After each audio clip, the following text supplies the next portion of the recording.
we have a hat at 9:00, and I'm lead consultant here at Amono Consulting. And what we do at Amono is to help companies, SMEs, put structure into place so that they can attract either partnership, funding, or just grow organically. The reason why we decided to focus on this is mainly because we found in our experience working in Nigeria that a lot of companies in Nigeria do not have that structure to be able to allow sustainability. They don't, there's no succession planning, and as such, investors, financiers, partners are reticent to work with them. With our Solo to CEO package, we've created it in such a way that there is a package for every pocket size for an SME, because we do also understand that the SMEs themselves are cash strapped most of the time.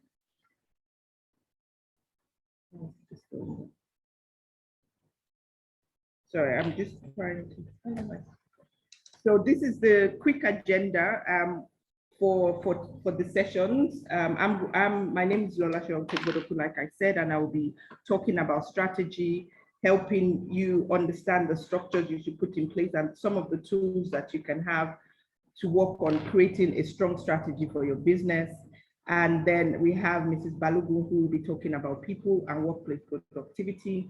And we have Perry Sivakuma, who will be talking about technology and bringing technology into your business.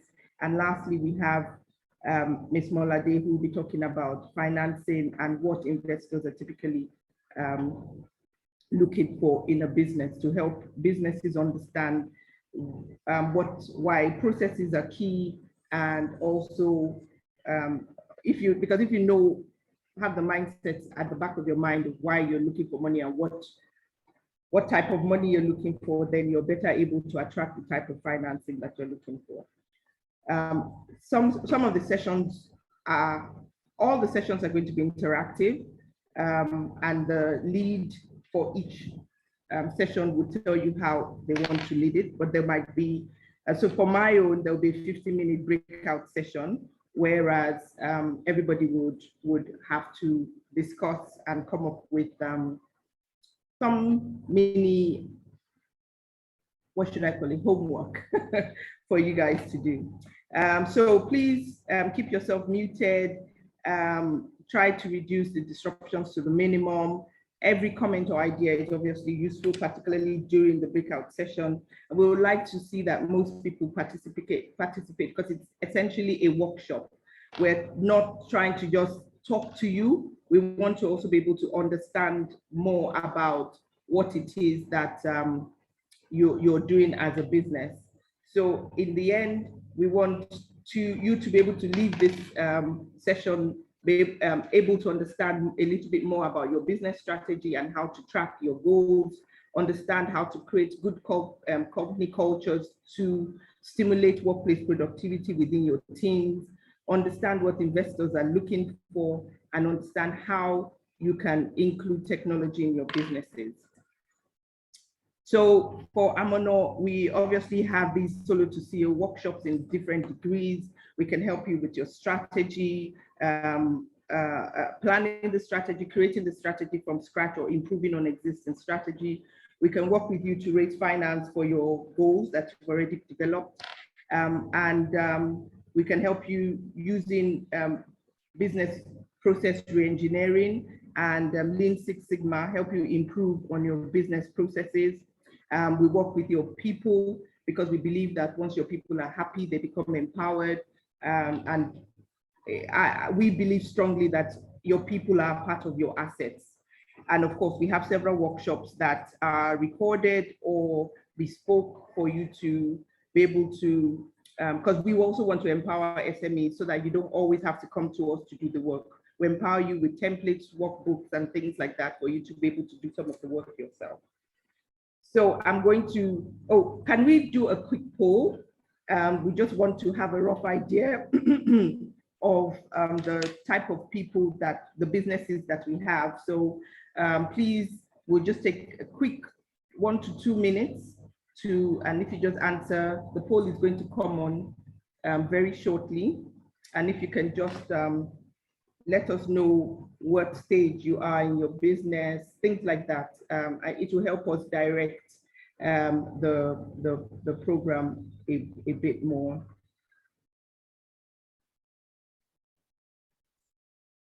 Okay, just bear with us 1 second.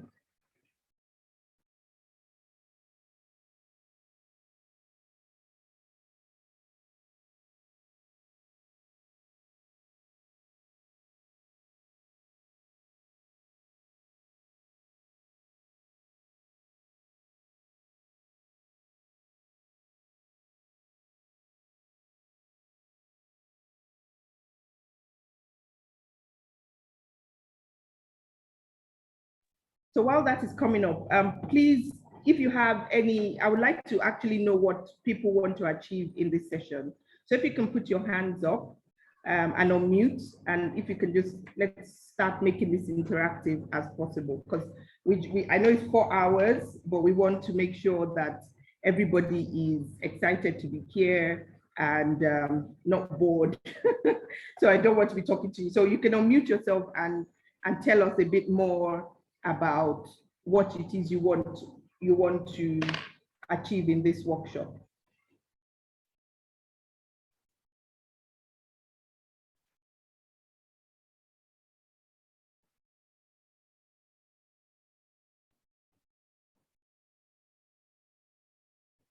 You might have to pick on somebody. Okay. I have, yes, so Abimbala, please go ahead and unmute yourself. Good morning, everybody. I'm so excited to be here, to be honest, and I'm grateful for the privilege to be a part of this.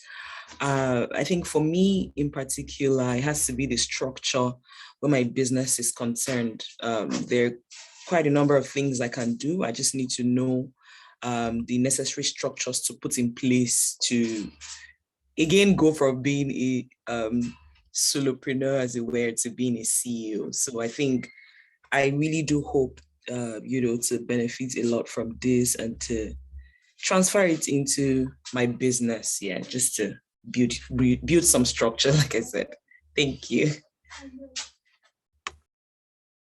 Thank you very much, Ambibola. Yes, so we'll be touching on that a little bit during my session, actually. Anybody else?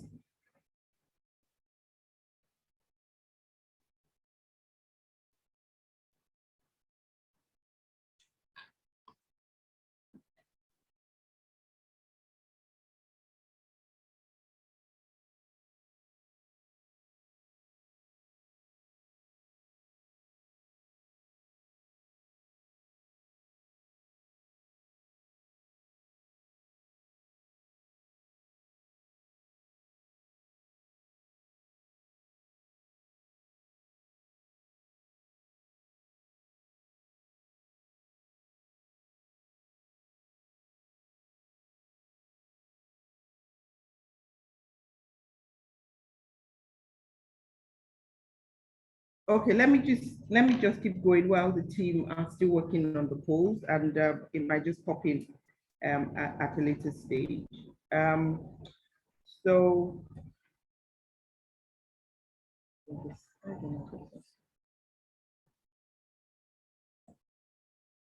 okay, so the first tool that I would like to talk to you about is the SWOT analysis. It's a very simple tool to use, but it's a very useful tool to be able to go internal to yourself and your business to know what it is that are the issues or what the strengths are. So the strengths, of course, you can move its weakness to a strength. Once you've identified it, for example, you can move a weakness to an opportunity, for example, and you can also move a threat to an opportunity, for example, but you also need to make sure that you're keeping an eye on your strengths so that they do not become weaknesses or threats.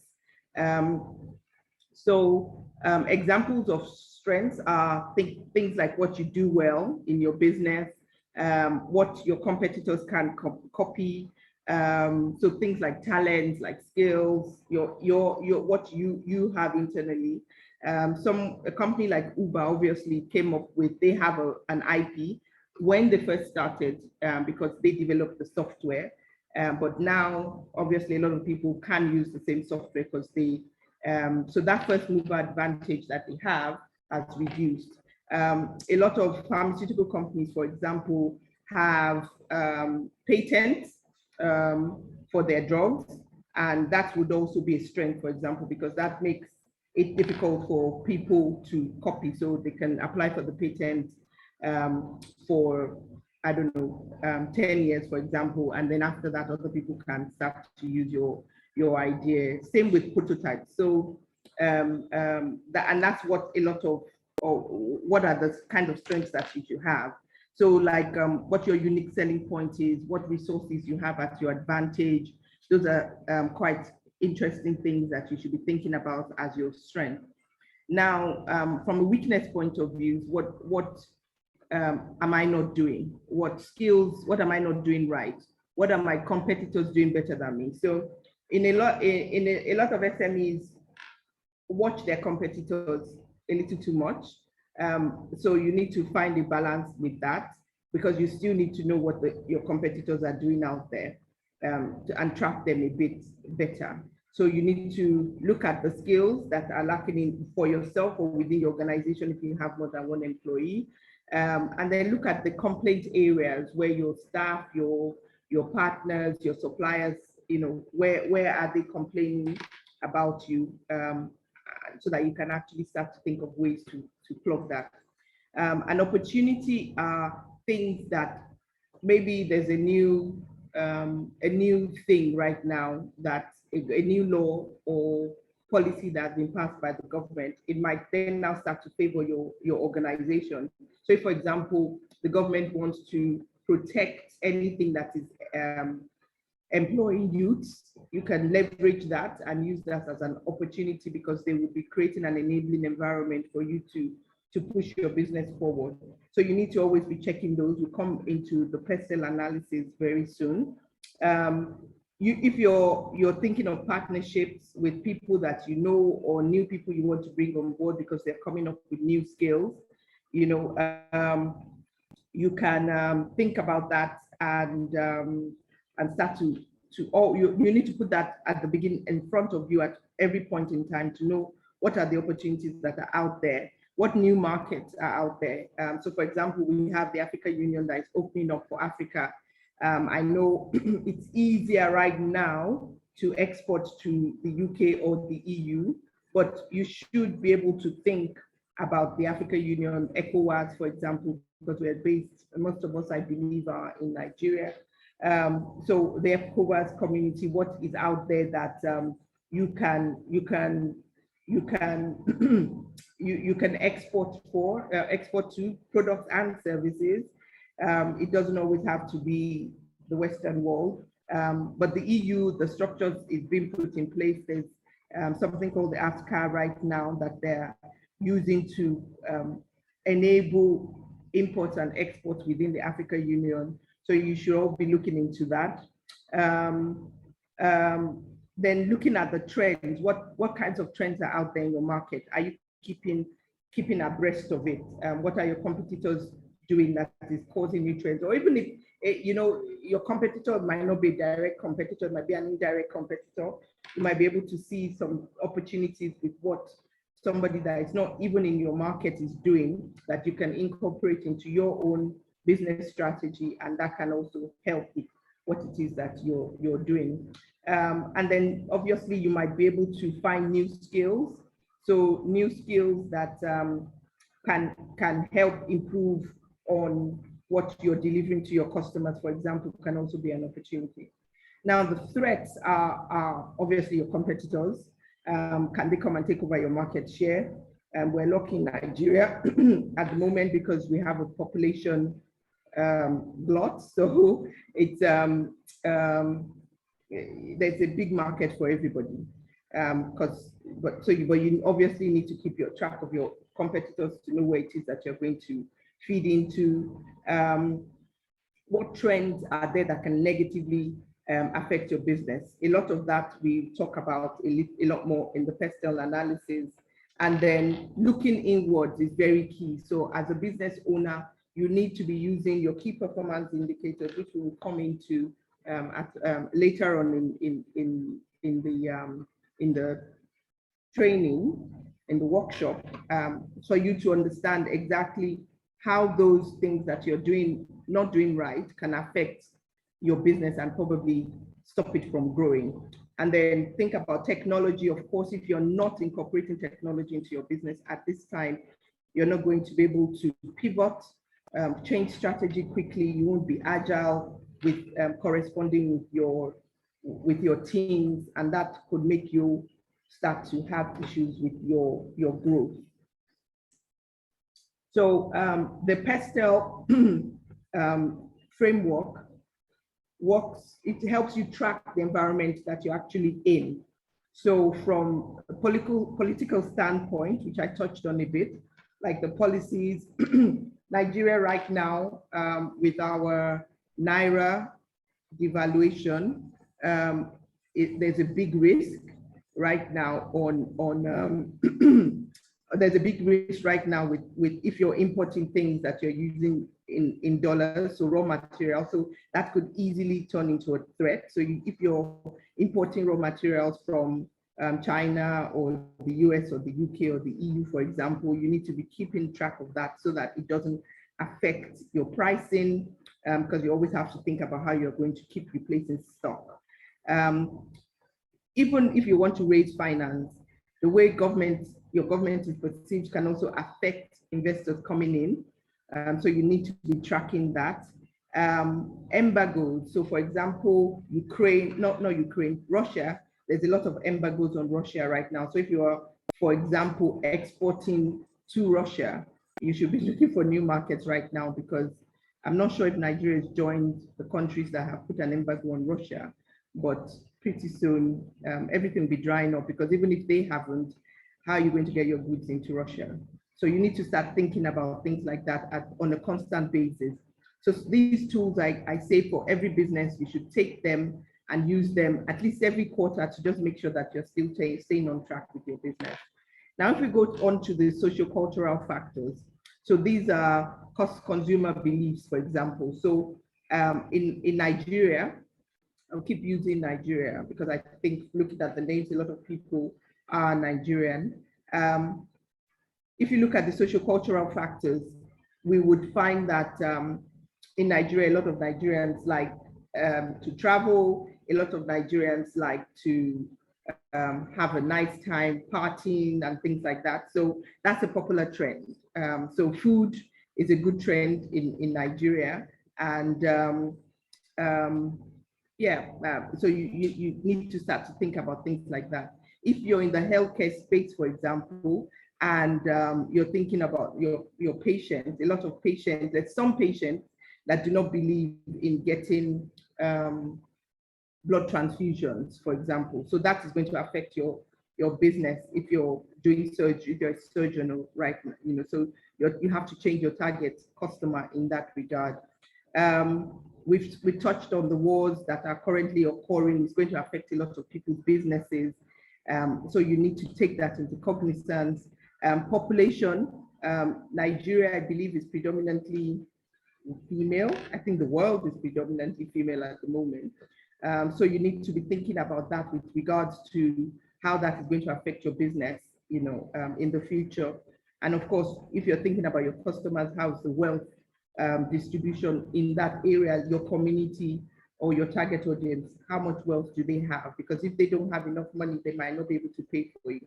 Now, with regards to legal factors, a lot of SMEs do not register companies. So you have to, if you're not a registered company, you have to think about making sure your companies are registered with the Companies House. Sorry, my apologies, CAC, Companies House is for the UK. So with CAC, so you can either register as a business name or limited liability company. If you know that your business, you want your business to succeed so that you have a succession planning, I would say you should go for a limited liability company. Mainly because, of course, if there are any issues with your business, it stops at your business. They can't come unless you're giving personal guarantees to come and take your own properties, for example, to offset loans, for example. So I have situations like have occurred like that. People have taken personal loans for the business, and if the business is not paying back, you become liable to paying back that loan.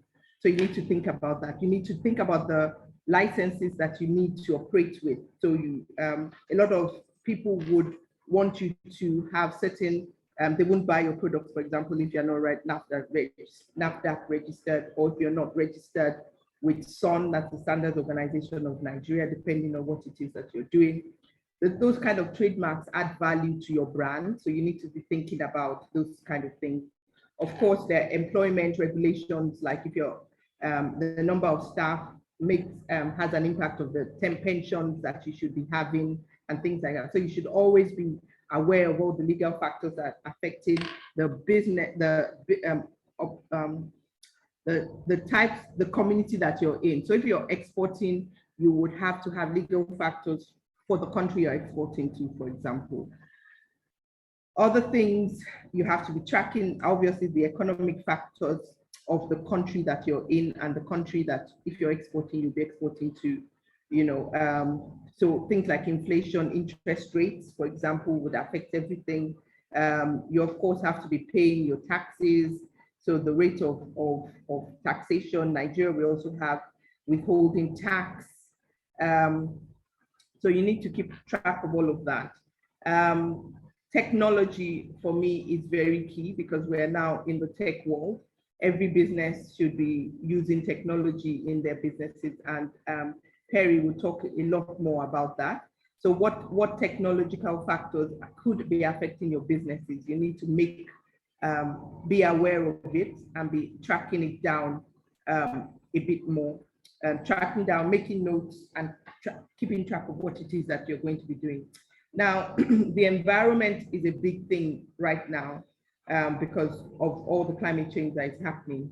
So if, for example, you're recycling maybe metals, so you go into scrap yards, buy lead batteries, and you extract the lead and export it, because there are lots of businesses doing that, you would be affected because depending on how you're using the melting or the smelting rather of the to be able to get the lead out of wherever you're extracting it from.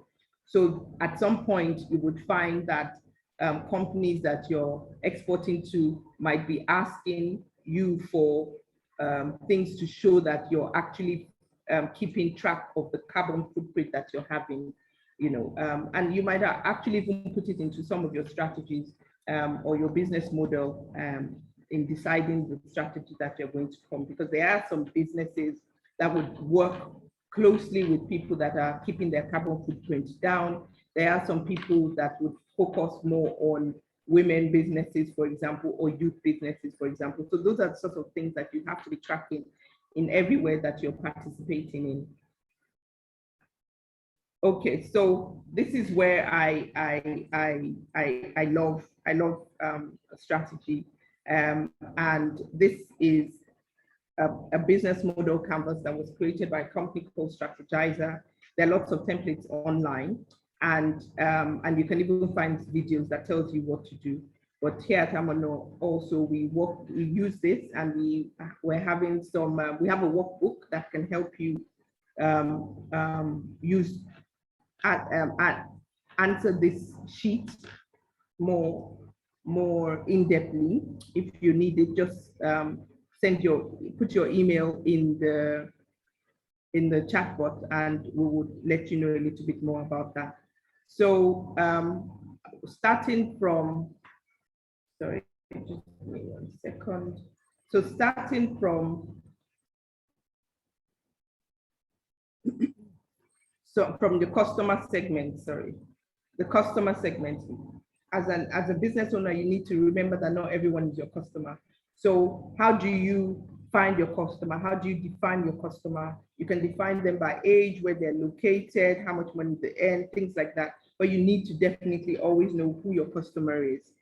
You need to know your product and service. So what do you do?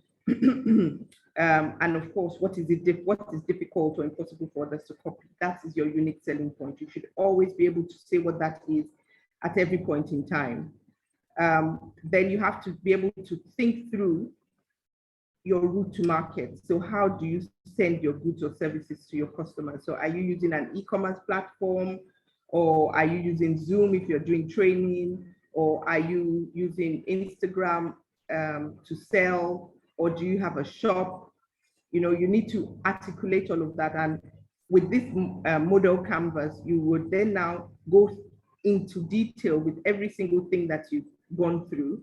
You've literally listed out to make sure that at every point in time, you're developing and growing that particular part of your business to make sure that it's growing. So if you're thinking about your marketing strategy, so that's where it is that you're going to find your customers. How do you keep those customers? So a lot of people are using social media right now. But for me, I would suggest that you also keep a database of your customers. So their email address, their phone number, and yes, their social media handles, so that you can always keep engaging them. If you're using newsletters and sending them things via email, for example, they are very personal to you, and no one can come and take them away from you. So for example, if there was a time Instagram crashed for, I think it was a day, and nobody could trade.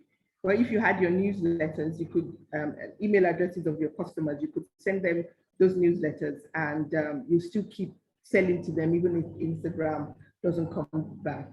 Twitter right now, everybody's saying might be in trouble because they're laying off staff, but you just never know what's going to happen out there. So those are some of the things that you should be tracking if you're using those channels for access to your customers. Now, the key activities are your processes. A lot of people focus on the first four that I've mentioned and forget about documenting their processes. And that's why they find that they are working in their business all the time. So in as much as you might have staff, you actually can't delegate some of the work to them because you have not spent the time to document those processes so that you can delegate tasks to them, and you have an oversight of what they are doing at every point in time. So that's where we at Amano focus mainly on, to make sure that those processes and structure are strong, so that you don't have to keep working in the business yourself. Your resources, so what do you need to run your business? So obviously money, people, so that's your employees, for example. Do you need a shop? Do you need an office?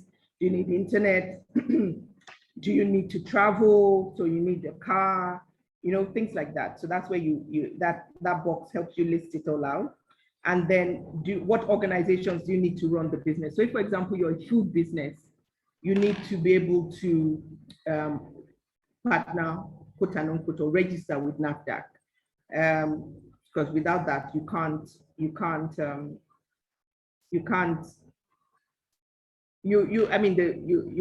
really technically be functioning in the formal markets in Nigeria. Do you want to export? Then you should be partnering with Nigeria Export Promotion Council, for example. And if you don't have a particular skill in-house, maybe you can find a company that is doing it really well in another part of the world that you can partner with, and you bring them in as your external partner. You be their local partner, and yeah, you can gain more market share that way because you're bringing a new skill set in. As a business, you should always know where your money is coming from. So what are your products? How much do they cost? What's your profit margin on each one? You need to be tracking that down at every point in time. And finally, you need to know how much it costs to run your business. So for me, I always tell the people we work with, if I wake you up in the middle of the night and ask you how much profit did you make last month, you should be able to tell me. How much money do you make per item? You should be able to tell me. So if you're not doing that, you need to be able to sit down with an accountant and try to map that out. So yes, like I said, this is a very good tool. You can get templates of it online, or you can send us, put your email address, and we can send you some free templates in the chatbot, that is. So these are some examples of business models. So these are strategies that people have used to further their businesses or grow their businesses. I keep saying that there are very few new strategies in the world. Most things have already been done. People are just combining the strategies right now.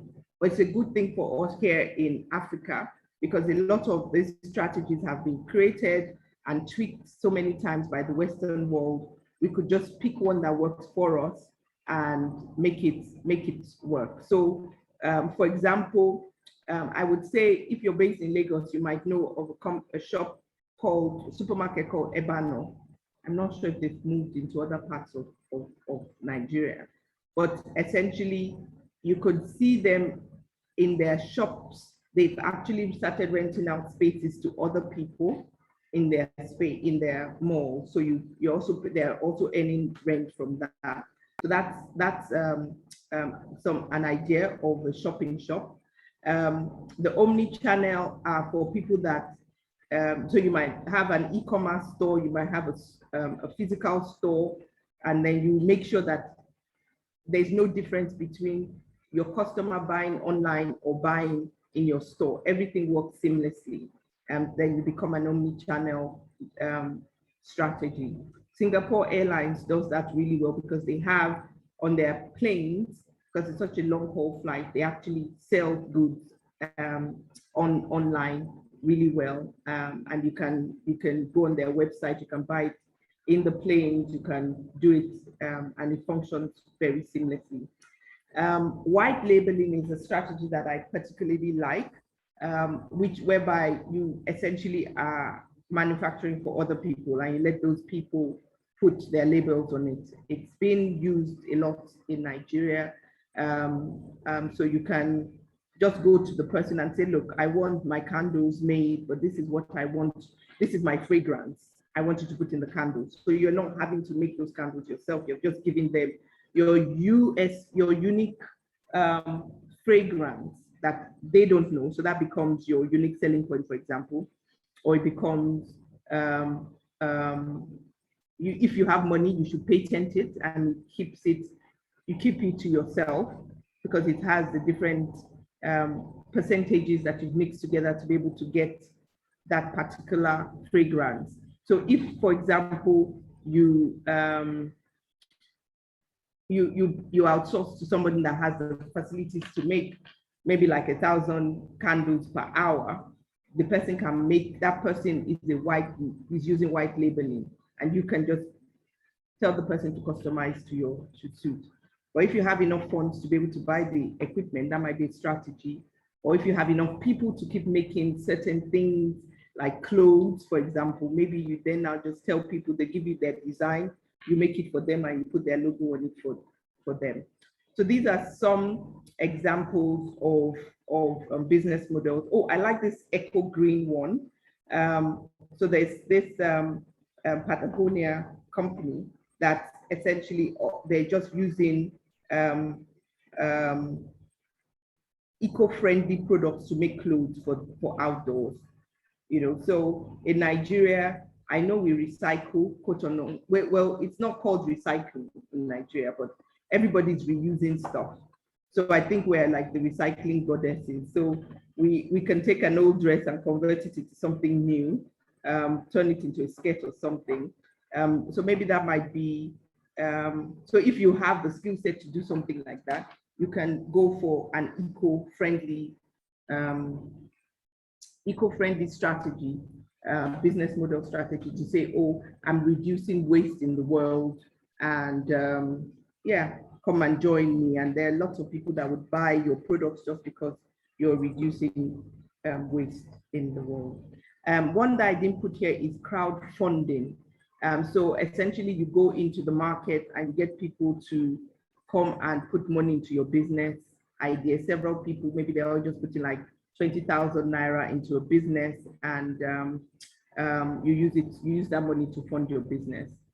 It's something like Ajo, but the Ajo money, everybody collects their money at some point. You are just using the money that you have crowdfunded for your own business. But imagine if you were all collecting Ajos for one particular business. That, for example, is crowdsourcing. So sorry, Ajo is the Yoruba name. I'm not sure if there are other names that is called. Yeah, thrift. They call it thrift contributions as well. So key performance indicators, I'm coming pretty quickly to the end of my slide. So key performance indicators are things that you use to track your business, to know where you're going as a business owner. So you look at your business vision, where exactly is the business going, right? You break it down to the goals and objectives you want to track. You need to combine them to some short-term and long-term goals. Try not to let them be more than 5 to 7 goals and prioritize it. So for example, if for example, like I run a telemedicine service, which I do, and I say I want to treat, my vision is for the company to be the go-to place for everybody that is looking for telemedicine service or anything healthcare related. So that's my vision for the organization. So my goals and objectives, short term, is that I want to be able to have 10 partners that are on one side, so like maybe doctors, gyms, spas on one side, for example. My long-term goals would be money, because I find that I need money to be able to subsidize the healthcare. But try not to make that more than 5 to 7, and also prioritize those goals. For example, okay, I'm going to have to rush through the rest of the slides so we can have some time for breakout sessions. And what I'll run through this a little bit more, but in my breakout session, they're going to be, I think we'll just leave it in the group because yeah, we had about 40 people registered, but right now, I think maybe we're too early. So right now, for my session, we only have about less than 10 people. So we'll just leave it in one group, and then we'll do the exercise in the group. So the key business objectives, you have to look at it and use that to focus on the steps to meet the goals that you want. So what are your financial goals? How do you want to keep your customers happy? How do you want to improve internally to make them stronger? And how do you want to keep innovating to make your company grow? You know, and then the key performance indicator is what underpins everything. And the matrix are what feeds into your key performance indicators. And I will give you a little bit more about that. So when you're thinking about your key performance indicator, you need to think about these questions that are listed here. So what do you want to achieve? Why is it important? How do I define my progress? And then you think about target. Obviously, it has to be time bound. It has to be monitored on a regular basis. You decide if you want to make it weekly, daily, or monthly. You need to, if you're the only person within your organization right now, so you're a solopreneur, the owner would be you. But if you have other employees who within your business units would be the person that is going to be tracking those key performance indicators. You should have a key performance indicator for every single unit that you have. Then how do you source the data? And that's where the matrix comes in. And of course, you always have to keep going back to your key performance indicators and your matrices to be able to be sure that you're actually you're actually moving forward to achieving those business vision goals that you set for yourself. So here are some examples of performance metrics that you should measure. Net profit, you can use your management accounts to be able to track that. Sales per unit, of course, management accounts. If you do not have management accounts, please let us know, send us a message. I think you'll have our email address, or follow us on Instagram, and we can talk to you about our templates. Is an Excel sheet, and you can but it helps you track your day-to-day expenditures if you use it right. And it's if, for example, you're dealing a lot with customers, you need to be tracking the number of complaints you're getting for your product or your service time. Are you actually, this is one thing that a lot of people don't realize. You need to keep your customers. So you need to track your customer retention rate. And that's why the newsletters are a lot better. Or you create a community and you keeping them engaged so that they keep buying from you. So you need to make sure that you have report, because it's easier to sell to people that already know you than getting new customers, because the cost of acquisition of new customers is a lot higher. And of course, internally, I'll leave that, I'll leave the people internal processes to Mrs. Balogun to talk about some of the matrices you should track for your people. But if you're looking at if you have a website or you have a social media page, for example, you need to be using to check how many people are coming to your site regularly, for example. So if you want these slides, send us your email address and we'll send that to you. Now, this is another template that you that summarizes and you can use to track your key performance indicators. And like I said, you have to make sure that your objectives are SMART. You have 5 goals. You indicate who is in charge of tracking those goals. You map out what performance measures, what the deadline is, and then how much, for example, you can use the boxes per quarter you want to achieve in the target box. So what I want us to do now is, so we're going to be in this one group, and based on the tools that we have, that I've just talked through, can somebody, I guess I would just, we have 10 minutes, so we just run through it pretty quickly. Can somebody volunteer to tell us about their business? And I think we have to keep it to one problem they're currently having, and then we can get everybody to brainstorm quickly on how they can come up, that person can come up with a solution and how to stay on track with using the KPIs. So can you raise up your hand quickly if you want to, if you're happy to pitch to us what your business is and what problems you might be having.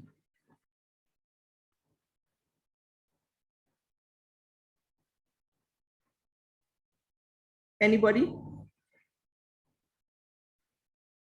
This is time for free consulting, because I'm here and we have the experts also here. So if you have a business idea and you have a problem that has been bugging you from a strategic standpoint or a tracking standpoint, maybe you're not growing, yeah, please let us know and then we'll just use it as a case study. If not, unmute and ask questions. I think there's some things in the chat. Okay. Okay. Are there any questions then if nobody wants to run through a breakout session with me?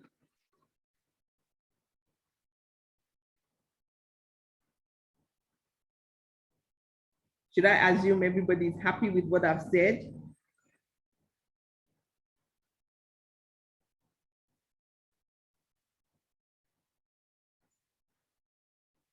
Because I personally would like some feedback on what I said. If it was interesting, if it had any food for thought for anybody to, was it useful? Anything?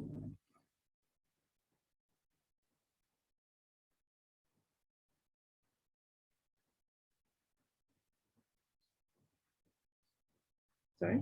Okay. Abimbola, can you unmute yourself and ask a question?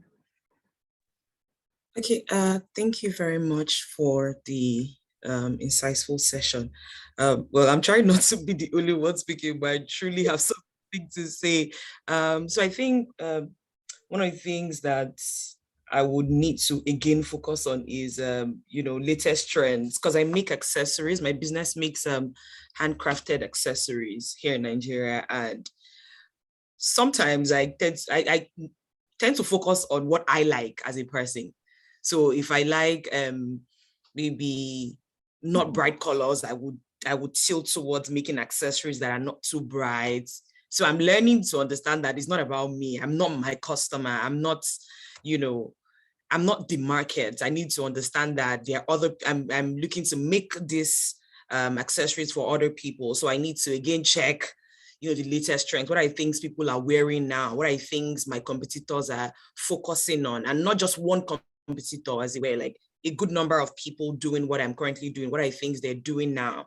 So not just to focus on what I like as a person, but then to focus on what people will want to wear, rather. So thank you for that. I just thought to mention that because I know that that's one area that I need to improve on.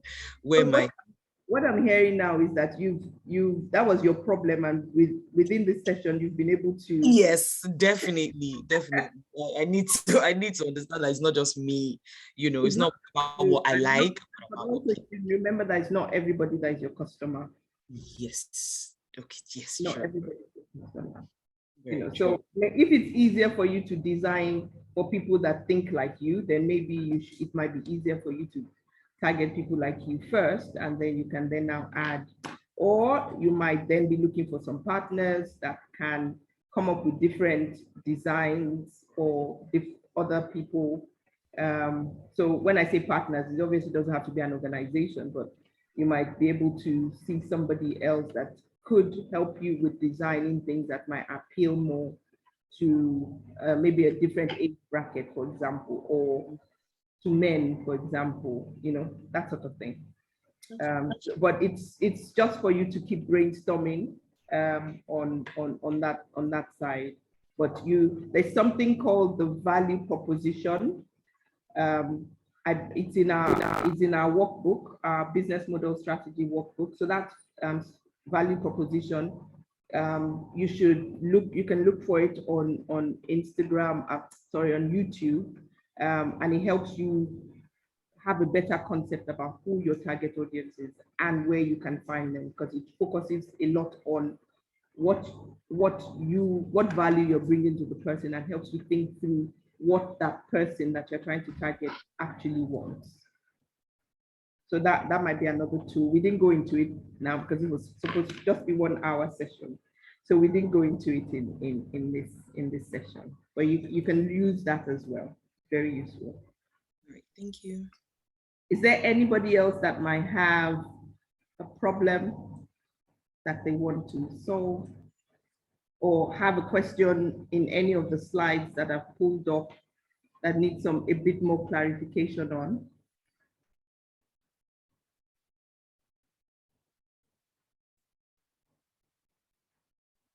Okay, I'll use this time to quickly tell you a bit about our cohort, helping companies move from being a solopreneur to a CEO. And so we focus on helping you conceptualize your vision and your mission better. There'll be a lot of goal setting exercise in determining your performance measures. There are lots of workbooks, worksheets, and depending on the package that you have, there could be one-on-one consultation with some of our consultants. So if you also need information on that, you can send us an email and let us know. Let us know where it is we can help you or feed in. And this is one thing I like to tell businesses. When it comes to visioning, a lot of people have an idea, but they don't keep thinking or dreaming about the vision. And at some point, you forget where you are going to. Also, once you have that vision, you need to write it down. And that's why the business model canvas is the easiest tool you can use to be able to map out exactly what it is that you need for your vision. Alternatively, you can write a full business plan, but you need to keep daydreaming about your business, actually imagining where it is that you want it to be. You should also keep pushing yourself by setting goals, achievable SMART goals for yourself and for the business, and always collect data, because a lot of the businesses that we've been working with, after 5 years, they're frustrated, they're tired, and they believe that they've not grown, because a lot of people are just looking at how much money I'm currently earning vis-a-vis where I want to go. But whereas you might have already hired more staff, your processes are tighter, you've gotten more equipment. So those are some things that you need to be looking at a lot more for your business. So I think we have a few minutes before Mrs. Balogu comes in to talk about workplace productivity. So I will sign up now and let her start to share her screen. I'm hoping she would have some interesting tasks that would help people wake up from my from my session, because I feel like it was maybe it was a lot at once. But yes, so yes, my name is Lola Sheonwo. So